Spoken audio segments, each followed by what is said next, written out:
back to Battleship Cove. I'm Paul Scalabroni here with Tom Lowney. We're on the battleship today, and we're in the CPO mess, which has been one of Tom's projects that he's been doing.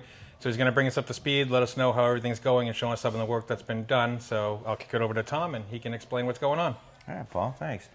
Welcome back again, and we're back here in the CPO mess. As you saw in the earlier video, how we had started stripping out all the amenities of a bunk room that was put in here to increase the Boy Scout numbers. But now, since we have other berthing departments set up to go, we're well in hand in the process here. What we're doing right now is removing non-skid that was put in here because it was a fire safety path that was put through the fire department and wanted 30, 40 years ago with a non-skid, non-slip material with yellow tape going through dictating a fire exit. So we removed that because water was trapping underneath of it. It was causing us problems. So what we did is we did the old-fashioned way, because without pneumatic tools, a chipping hammer does wonders in the right hands. And we went through this in about 3-4 hours, chipping this entire thing up with 2 people. So we have it's all cut out and done. The major thing that we got accomplished is we had to strip out the overhead down below, all the insulation underneath where we were going to welding, because now we had to put the original baseboard up on the bulkhead here, centerline bulkhead. That's going to be separate. The berthing compartment that was the CPO mess berthing for the chiefs and the mess itself. So what we did is we set it up and ground all this out here. We located the original baseboard layout because they didn't grind it flush, thank God. They just ground it to the point where they could get it in.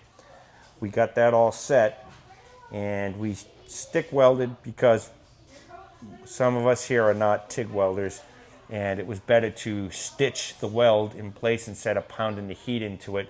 We're over a structural I-beam in the ship, so that way now we can actually just do a stitch weld into a cover bead. So right now this one's basically set with stitch weld. We used 7018 to do this. Then we'll put the next baseboard in come Tuesday. We'll set that up, and then we'll have the manufacturing of the replacement bulkheads done for us. So Paul, as we have now, we're set. This piece is set for the base. We just got a couple of little things to fix here. The bulkhead will come off. We'll strip it down. There's a few tweaking in the original from the original demolition back in the 60s that they did. We have to straighten out. We'll put in the new pieces, paint it, and set it. Put the doorway in.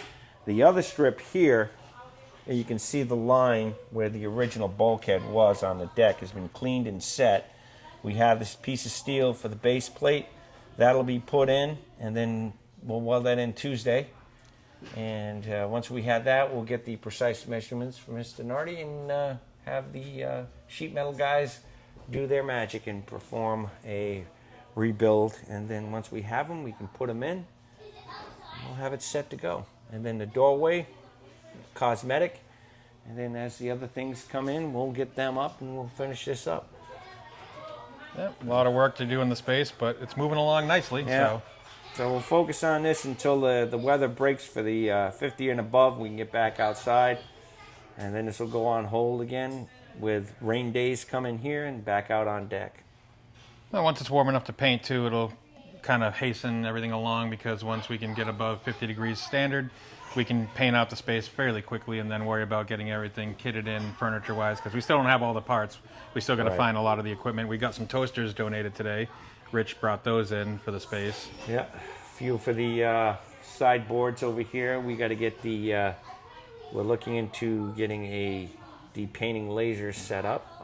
And probably we found out Jeff knows the guy who owns the company in Fitchburg. Yep.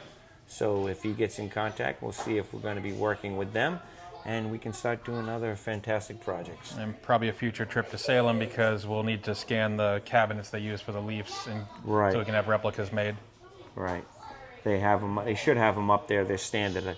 A trip to Alabama is not going to be in the foreseeable future unless something major happens. Nah, and we can finish this off without that doing. We have enough resources around, and there's enough plans out there where we can touch on. Right.